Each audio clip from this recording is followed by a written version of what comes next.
quero convidar você a abrir o capítulo 2 do livro do profeta Joel, versículos 12 ao 17.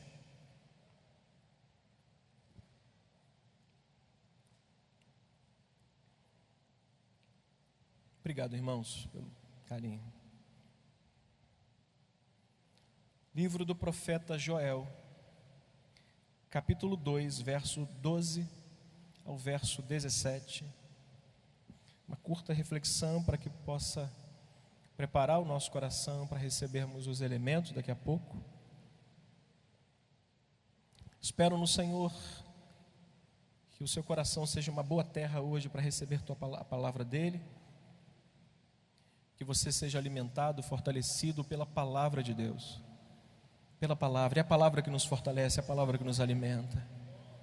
Há momentos que nós estamos em oração, eu tenho o costume de silenciar depois que eu oro. É uma prática pessoal minha. Eu oro muito em silêncio. Eu não sou nada contra, tem pessoas que gostam de orar em voz alta, mas depois que eu oro, eu sempre passo por um momento de silêncio para ouvir a voz do meu coração, ouvir a voz de Deus, me mostrando um texto bíblico, me mostrando aonde Ele quer me dirigir. E sempre, não digo quase sempre, eu digo sempre, Deus tem uma palavra de direção quando Ele transmite essa palavra ao meu coração pelo Espírito dEle. Então que o Senhor hoje possa nos silenciar para que essa palavra chegue ao seu coração e faça o efeito que de fato ela precisa fazer na sua vida, tá bom? Capítulo 2, verso 17 ao verso 12 ao verso 17, diz assim: a misericórdia do Senhor. Ainda assim agora mesmo, diz o Senhor, convertei-vos a mim de todo o vosso coração, e isso com jejuns, com choro e com pranto. Rasgai o vosso coração e não as vossas vestes. Convertei-vos ao Senhor vosso Deus, por quê? Porque Ele é misericordioso e compassivo, tardio em irar-se e grande em benignidade, e se arrepende do mal. Quem sabe não se voltará e se arrependerá e deixará após si bênção, uma oferta de manjares e libação para o vosso Deus? Tocai a trombeta em Sião, promulgai um santo jejum, proclamai uma assembleia solene. Verso 16 ou 17, por favor. Congregai o povo, santificai a congregação, ajuntai os anciãos, reuni os filhinhos e os que mamam. Saia o noivo da sua recâmara e a noiva do seu aposento, e façam o quê? Chorem os sacerdotes, ministros do Senhor, entre o pórtico e o altar, e orem. Orem como? Poupa o teu povo, ó Senhor, e não entregue a tua herança ao opróbrio, para que as nações façam escárnio dele, porque hão de dizer entre os povos: onde está o seu Deus? Senhor, nos abençoe. Precisamos do Senhor nessa noite, precisamos ouvir tua voz, precisamos que o Senhor fale aos nossos corações. O Senhor tem falado sempre, em todos os dias, todos os cultos, por meio dos teus servos. Eu te peço que o Senhor fale ao teu filho, à tua filha, por meio da minha vida, em nome do Senhor. Amém. Escolhi um tema para meditação, para fixar a nossa meditação. E eu havia dito no início que este é um dos temas mais antigos das Escrituras. O tema que eu quero abordar com os irmãos é um tema antigo, é um problema antigo, é um problema em que Deus vem tratando disso desde a época de Adão e Eva, desde o princípio. Não é novo o problema. A matéria que a gente vai tratar hoje aqui, do desvio do homem e a misericórdia de Deus, é um assunto bíblico mais antigo que a gente poderia tratar nos cultos aqui, que a gente trata em Seteb, em Siabe. Então quero lembrar os irmãos que esse tema não é novo, não é um problema antigo.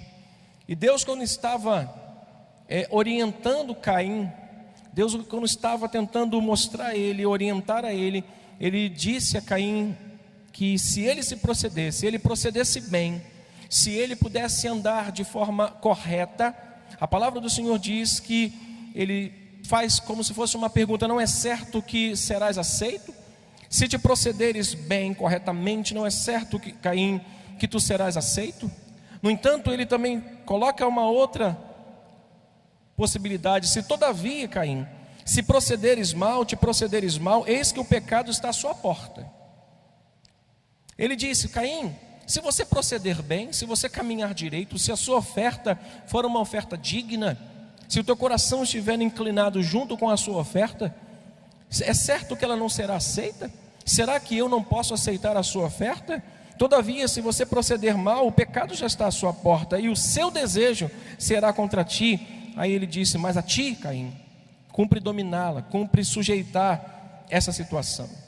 Irmãos amados, os desvios dos homens sempre foi uma matéria muito antiga, e Jesus tratou isso com o apóstolo Pedro, um dos homens que mais esteve ali próximo a Jesus, um dos homens que mais interpelou a Jesus acerca de alguma coisa. Hoje pela manhã, pastor Arlindo tratou sobre um homem audacioso, um homem que teve um sentimento intuitivo e ao mesmo tempo corajoso de chegar a Jesus: és tu, Senhor? Então manda eu ir ter contigo. E Jesus disse: vem.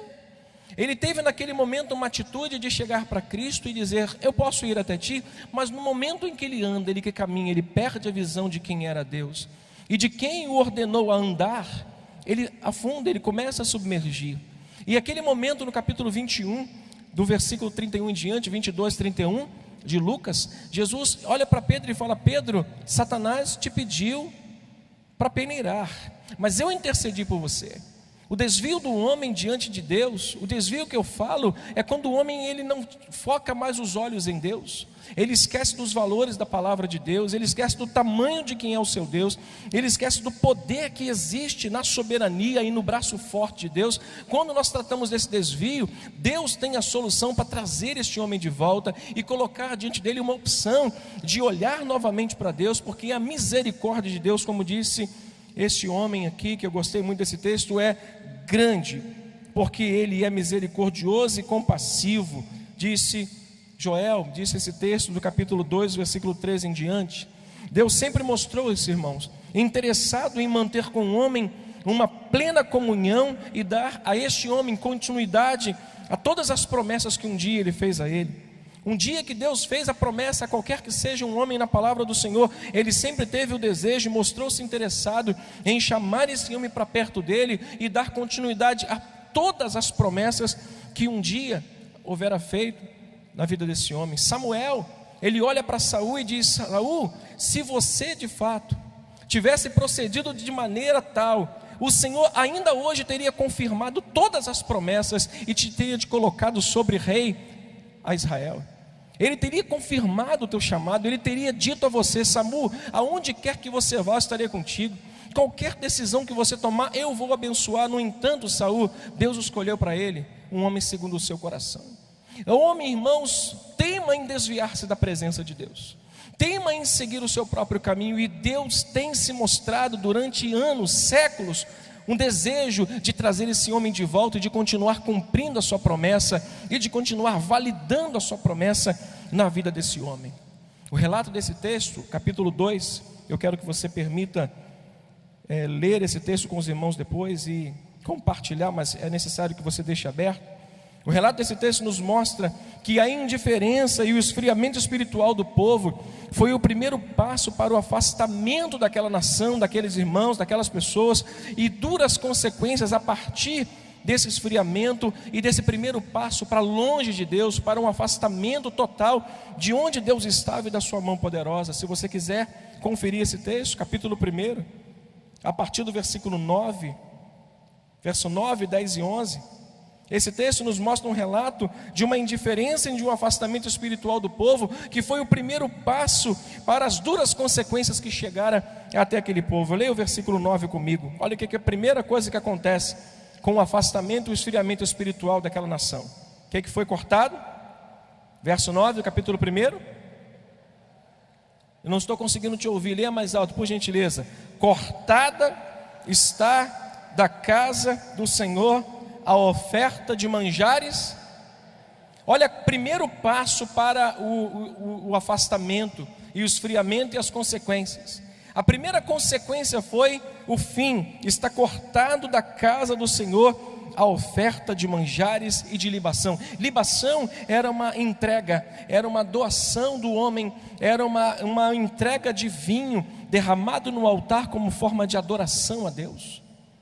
Estava cortado a adoração na igreja, estava cortada a adoração daqueles homens que escolheram desviar-se de Deus, ir para o caminho errado, não dar mais ouvidos à voz de Deus. E o texto nos diz: cortada está da casa do Senhor a oferta de manjares e de libação. Não havia adoração, não havia mais motivos para eles adorarem, porque o coração deles estava longe de Deus. Olha a segunda situação que acontece no próprio versículo 9: os sacerdotes e ministros do Senhor estão enlutados. Não havia mais alegria, irmãos. Além da adoração que havia cortado, havia cortado-se também a alegria. Eu não sei, talvez existam pessoas aqui que não estão mais conseguindo ter esse momento de adoração com Deus, estão com a sua alma tão sobrecarregada, estão demasiadamente cansados pela jornada cristã. Irmãos, às vezes a cruz pesa assim. Às vezes o desânimo bate sim. Quantos aqui são humanos, são seres humanos como eu e você, como essa pessoa que está do seu lado, que pode um dia dizer: Senhor, eu me canso às vezes. A alegria às vezes acaba. O momento de adoração às vezes não é tão espontâneo e tão desejoso como era outrora. Olha o que acontece mais também no verso 10. Olha a terceira consequência. Leia comigo: o campo e a terra, porque o cereal foi destruído. Era uma abundância, tinha muito. Deus nunca nos dá pouco, Ele nos dá sempre a justa medida. E sabe qual é a justa medida de Deus? Abundância. Sempre quando Deus nos dá, não é pouco, Ele sempre nos dá a justa medida. E esta justa medida de Deus é abundante, é sempre abundante a nossa vida. Mas cessou-se o quê? A adoração. Cessou-se o quê? A alegria. E cessou-se a abundância. A terra estava de luto. Leia o texto novamente: o campo está assolado, a terra está de luto. Por quê? Porque o cereal está destruído. Leia o versículo 11, por gentileza, comigo. Olha o que finalizou-se: a prosperidade. Não havia mais como ter prosperidade, porque não tinha mais de onde tirar sustento. Envergonhai-vos, diz os lavadores, uivai, vinhateiros, sobre o trigo e sobre a cevada. Por quê? Porque pereceu a messe do campo. Leia o 12: a vide também secou-se, a figueira se murchou, a romeira também, a palmeira e a macieira, todas as árvores do campo se secaram, e já não há alegria entre os filhos dos homens. O primeiro passo, queridos, para que a gente possa chegar a um momento de esfriamento total, e essas consequências do afastamento, do esfriamento chegar, está aqui. Esses são os sinais que nos mostram. Não há adoração, não há mais alegria, não há mais abundância, não há mais prosperidade. O afastamento do homem com Deus gera essa ausência na sua vida, a perda da adoração, da alegria de adorar, a perda da alegria, da abundância daquilo que Deus nos dá. Nós cessamos as fontes de Deus quando nós nos esfriamos, quando nós nos afastamos de Deus e nos desviamos para os nossos próprios caminhos. Meus irmãos, certa vez eu preguei aqui, em 2015, disse que o que nós fazemos para Deus não surpreende Ele. A gente pode tocar muito, a gente pode cantar muito, nós podemos ser o melhor introdutor, o melhor diácono, o melhor pastor, o melhor pregador, mas isso não surpreende Deus. O que a gente faz para Deus não muda o que nós somos. Sabe por quê? Porque de Deus nós somos devedores. O que eu faço de melhor para Deus não muda, porque eu ainda devo a Deus. Tudo que Ele fez por mim, a minha dívida com Deus é muito grande. Portanto, se eu faço o bem, eu faço porque Ele merece que eu faça o bem. Se eu faço o meu melhor, porque Ele é digno que eu faça o meu melhor para Ele. Mas isso não muda quem eu sou, porque eu ainda continuo sendo o devedor de Deus. Pastor, eu sou um homem correto. Isso não muda quem você é para Deus, porque você ainda continua sendo o devedor de Deus em grande escala. Talvez você seja o último lá que deva, mas você ainda deve a Deus demasiadamente. Agora, irmãos, aquilo que nós fazemos contra Ele pode adiar o que Ele tem para a nossa vida.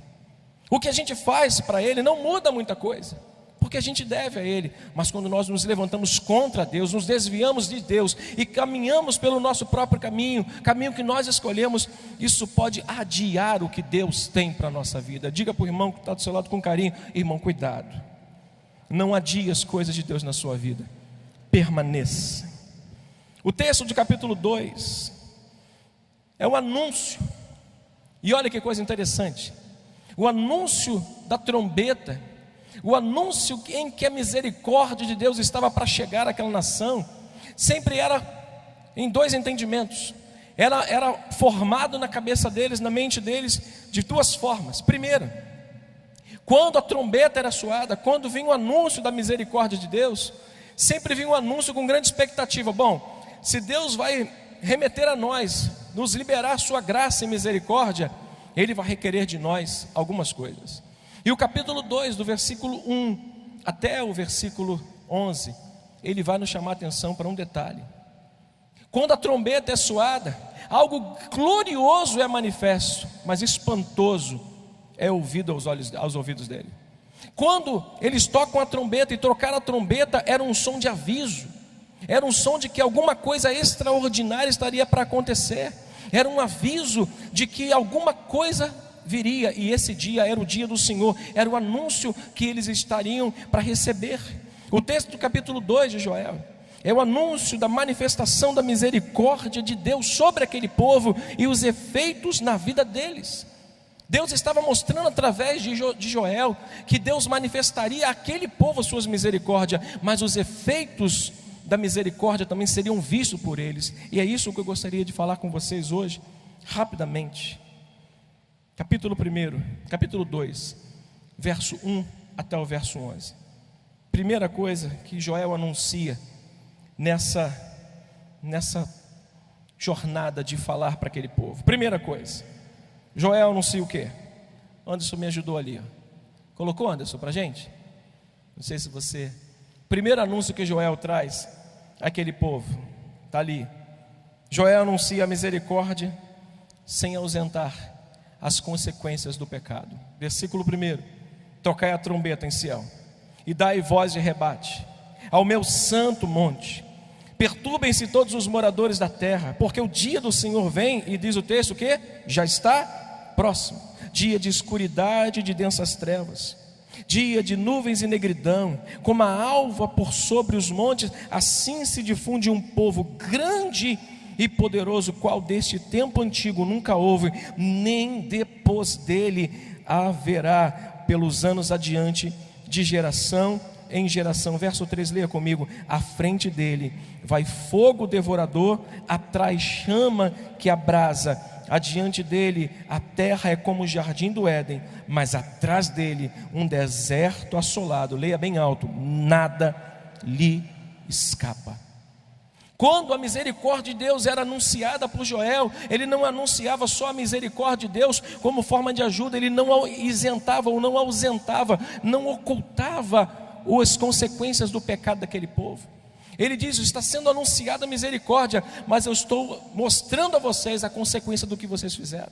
E o texto vai nos mostrar mais à frente que diante dele tremiam os povos, todos os rostos se empalidavam. Versículo 8: não empurram uns aos outros, cada um segue o seu rumo, remetem contra lanças e não detêm no seu caminho, assaltam a cidade. Este era o anúncio que estava vindo como consequência do desvio daquela nação diante de Deus, do desvio daquelas pessoas. Ou seja, a misericórdia de Deus estava trazendo um anúncio: olha, vem aí problema para vocês.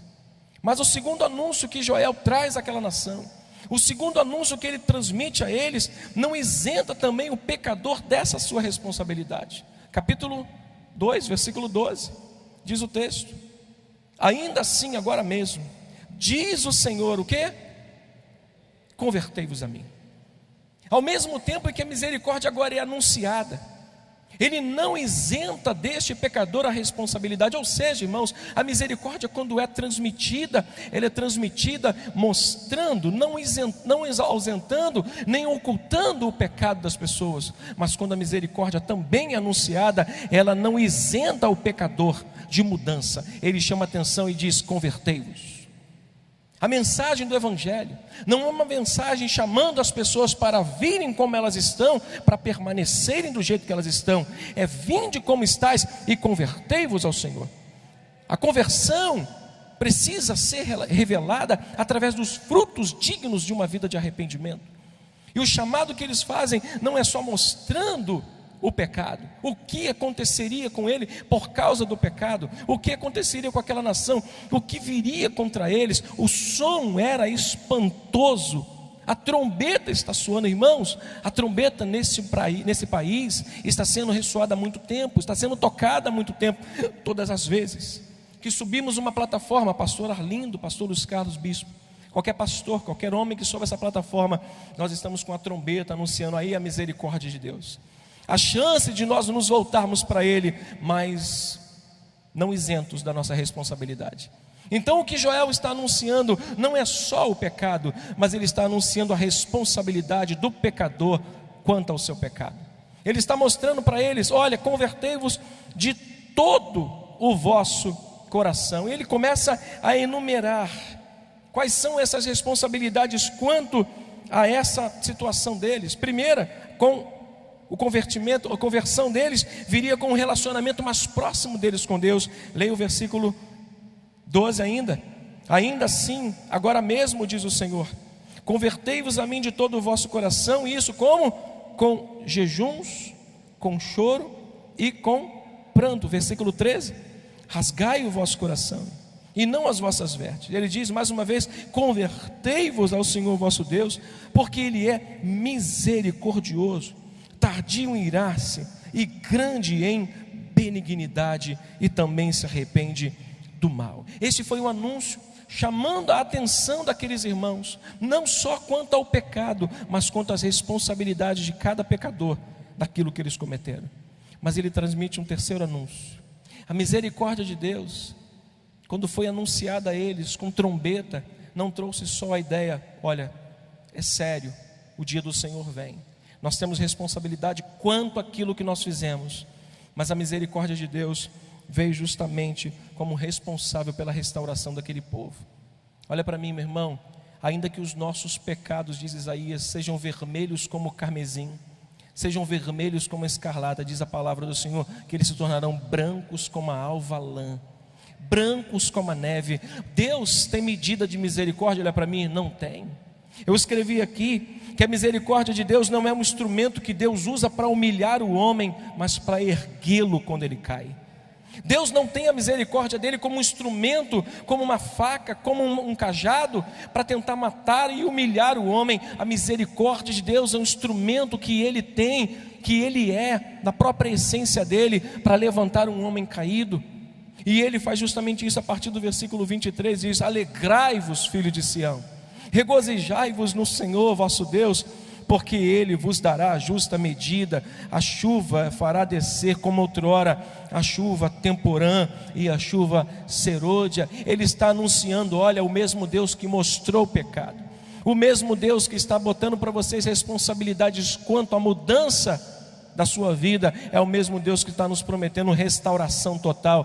Deus está nos prometendo restauração à medida que nos aproximarmos dele de todo o coração, convertendo-se, rasgando o coração com sinceridade, com humilhação. Está aqui o chamado. Ele não deixa nem criança de fora, Ele não deixa meninos de peito de fora, Ele não deixa crianças que estão mamando, Eles não deixam pais e não deixam filhos, Ele não deixa sacerdotes de fora. Ele chama a todos: convertam-se com sinceridade, com um relacionamento voltado, com as práticas religiosas, com jejuns.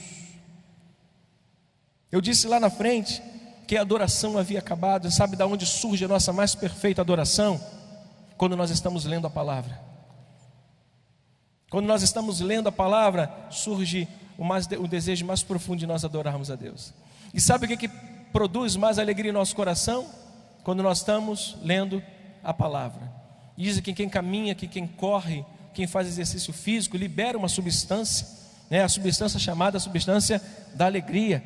Tem gente que depois de correr não fica alegre, fica triste porque vai dormir, porque está cansado. Mas quando nós lemos a palavra de Deus, pode ter certeza, Ele alegra o nosso coração, o desejo de levantar as mãos: Senhor, muito obrigado, muito obrigado.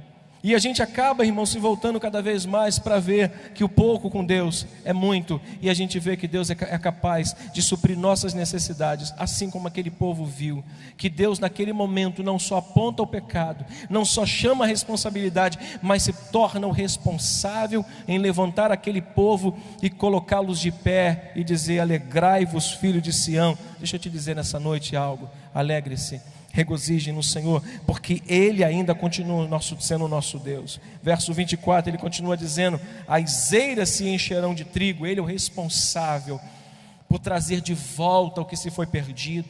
As eiras se encherão de trigo, os lagares transbordarão de vinho e de óleo. Ele diz: restituí-vos-ei os anos que foram consumidos pelo gafanhoto migrador, pelo destruidor, pelo cortador, o meu grande exército que enviei contra vós outros.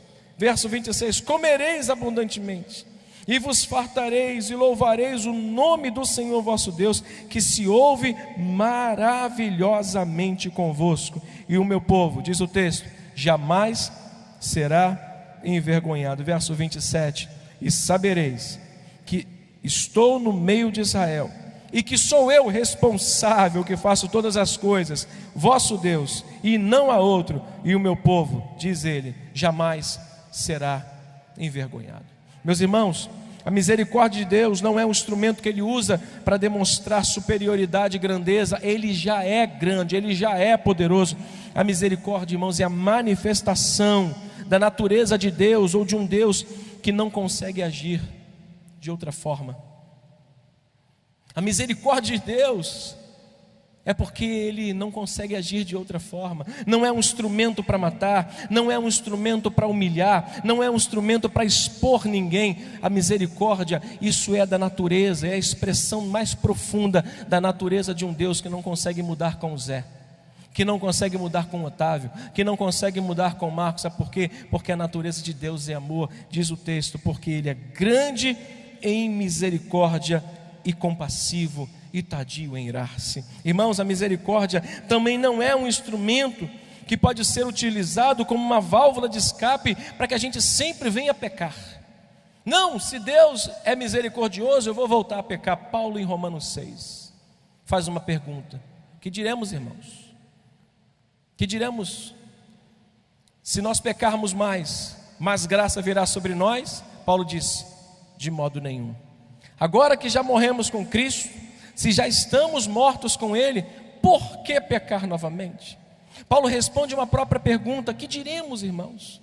A maior graça virá sobre nós se continuarmos no pecado? Ele diz: de modo nenhum, não pensem nisso. Irmãos, não use a misericórdia de Deus como uma válvula de escape para você pecar de novo, porque Deus está falando para aquele povo: olha, convertam-se de todo o coração, com verdade, com sinceridade, volte-se a um relacionamento verdadeiro com Deus, volte às práticas religiosas, volte às práticas da vida cristã, jejum, oração, leitura da palavra, ao choro. Um dos ministérios mais extintos da igreja, do ministério cristão, é o choro. Tem gente chorando porque perdeu uma porta de emprego, mas não chora porque pecou contra Deus. Tem gente chorando porque perdeu um grande amor, um namorado, mas não chora porque talvez tenha dado um passo além no seu namoro. Meus irmãos, é de todo o coração, com práticas religiosas de um cristão, de uma cristã, com jejum e com pranto e com humilhação, rasgando o coração, não as vossas vestes. Meus irmãos, eu vou finalizar.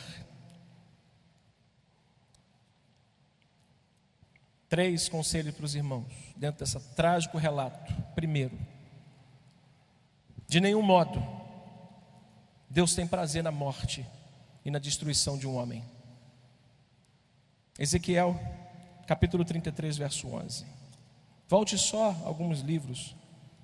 Vou me encaminhar já para a gente servir a Santa Comunhão. Pastor Arlindo leu esse texto hoje pela manhã também.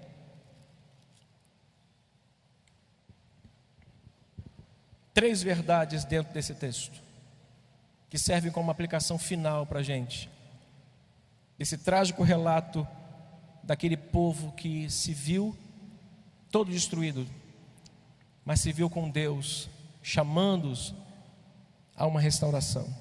Capítulo 33, verso 11, primeira parte diz assim, vamos ler juntos?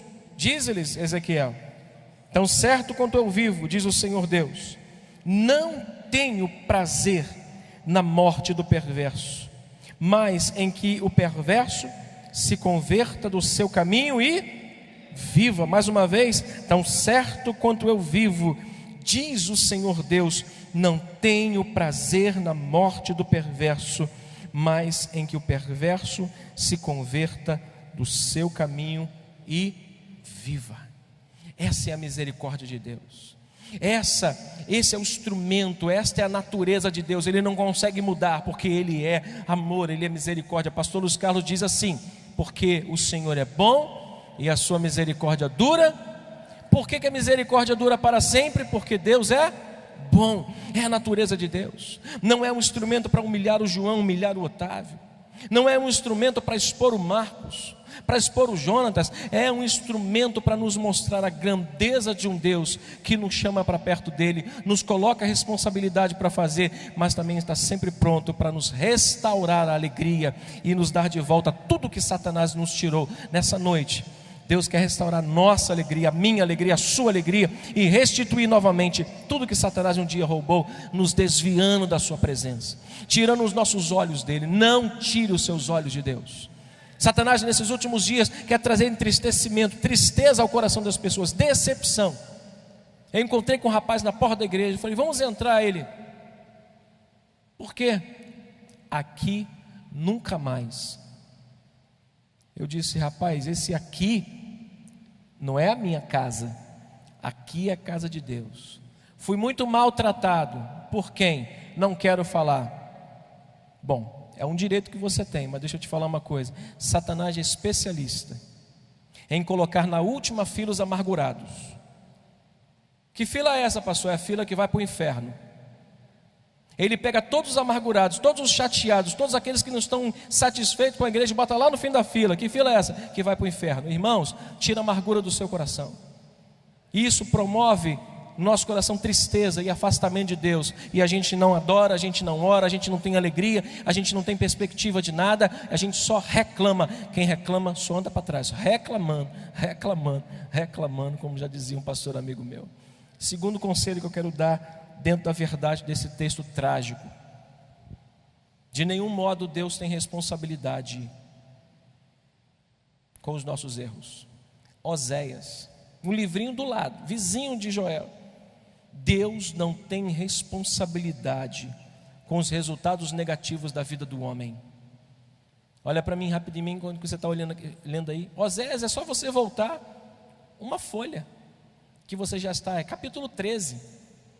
Deus não tem responsabilidade com aquilo que a gente faz que dá errado. Olha o que diz o texto do capítulo 13, verso 9, bem forte. Versículo do capítulo 13, verso 9: a tua ruína, ó Israel, vem de ti, e só de mim o socorro. De nenhum modo, Deus não quer a morte do perverso. Concordam com isso? Nós lemos Ezequiel. Paulo diz: Deus não tem prazer na morte do ímpio, mas antes que se converta, volte-se para Deus. Segunda coisa, Deus não tem responsabilidade com os desvios ou com o resultado negativo da nossa vida. Nós procuramos às vezes o nosso próprio caminho, e às vezes acontece isso, ruína. Ele diz: a tua ruína, ó Israel, vem de ti, mas de mim o socorro. E por fim, Deus é o único responsável pela nossa restauração. Dentro desse texto nós temos isso. Nós temos um Deus que não quer destruir a sua nação, o seu povo amado. Nós temos um Deus também que não se responsabiliza, mas coloca a responsabilidade sobre eles. Mas um Deus que chama a resistência àquela possibilidade de restauração que só Ele pode fazer. Capítulo 37 de Ezequiel. Eu peço a você para mudar de posição. Convido os músicos e os irmãos que vão nos ajudar a não servir da mesa, por gentileza. Capítulo 37 do livro do profeta Ezequiel, versos 11 até o 14. pastor, o resultado da minha vida só tem dado errado. Tudo que eu faço dá errado. Como é que está o seu coração com Deus? Como é que está a sua vida de adoração? Como é que está a sua vida de comunhão, de relacionamento sincero com Deus? Avalie. Capítulo 37, verso 11 a 14, diz assim: Então me disse, filho do homem, esses ossos são toda a casa de Israel. Eis que dizem, os nossos ossos secaram e pereceu a nossa esperança. Estamos todos exterminados. O que diz o texto? Portanto, Ezequiel, profetiza e diz-lhes: assim diz o Senhor Deus, eis que abrirei a vossa sepultura e vos farei sair dela, ó povo meu, e vos trarei a terra de Israel, e sabereis que eu sou o Senhor, quando eu abrir a vossa sepultura e vos fizer sair dela, ó povo meu, porém em vós o meu espírito, e vivereis, e vos estabelecerei na vossa própria terra. Então sabereis, leia comigo, que eu sou o Senhor. Disse isso e o fiz, disse o Senhor. Deus é responsável pela nossa restauração quando nós nos voltamos para Ele. O nosso trabalho é nos converter de todo o nosso coração, voltando às práticas da vida cristã: oração, jejum, palavra, igreja. E a gente só entrega na mão de Deus, e Ele vai dizer: alegrai-vos, filhos de Sião, regozijai-vos no Senhor, suas eiras se encherão, os anos que foram consumidos serão restituídos, e vocês vão saber que eu fiz todas as coisas. Que Deus nos ajude nessa trajetória de volta à comunhão com o Pai.